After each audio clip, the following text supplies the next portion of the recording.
আসসালামু আলাইকুম, সবাইকে স্বাগতম। প্রিয় শিক্ষার্থী বন্ধুরা, আজকে আমি বরিশাল বোর্ড 2023-এ ওয়েব ডিজাইন সম্পর্কিত ছোট্ট একটি উদ্দীপক ছিল। এই উদ্দীপকের আলোকে গ নাম্বারে বলেছিল যে প্রয়োজনীয় HTML ট্যাগ লিখতে হবে এই উদ্দীপকের আলোকে ওয়েব পেজটি পাওয়ার জন্য।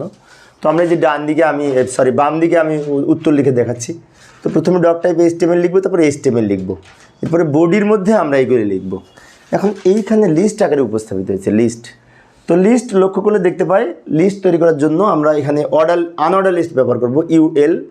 ইউএল ট্যাগের মধ্যে এইখানে কিন্তু এই প্রথমে বাংলাদেশের পাশে বুলেট প্রতীক আছে, ডিস্ক প্রতীক আছে, সেজন্য আমরা LI দিয়ে বাংলাদেশ লিখব, LI দিয়ে ঢাকা লিখব, দুই দিকে LI ব্যবহার করে রাজশাহী লিখব। LI দ্বারা লিস্ট আইটেম বোঝায়। কিন্তু এই LI এর সাথে আমি যদি লিখি যে টাইপ সমান ডিস্ক, এই যে LI টাইপ সমান ডিস্ক, তারপর বাংলাদেশ লিখলাম, তাহলে এখানে এই প্রতীক আসবে। আবার ঢাকার পাশে লিখব LI টাইপ সমান সার্কেল, ঢাকা লিখলে এই ঢাকার পাশে এরকম সার্কেল হবে। আবার রাজশাহী অনুরূপ টাইপ সমান সার্কেল লিখব, তারপর রাজশাহী লিখব। আবার সিলেট, খুলনা সেম, তারপরে UL ক্লোজ করব, বডি ক্লোজ, HTML ক্লোজ। আমি আরেকবার বলি, লক্ষ্য করি এখানে যেহেতু এক এক রকম, সেজন্য আমাদের UL ট্যাগ শুরু এবং UL শেষ হবে এই ধরনের লিস্ট তৈরির জন্য।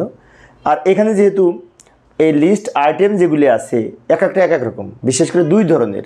এখানে যেহেতু ডিস্ক আছে তাই টাইপ সমান ডিস্ক লিখেছি, আর এখানে প্রত্যেকটাতে সার্কেল আছে তাই আমরা এখানে টাইপ সমান সার্কেল লিখেছি। তো এইভাবে আমরা এই ধরনের ওয়েব পেজ পাওয়ার জন্য HTML কোড লিখতে পারি। আশা করি তোমরা এখন পারবে।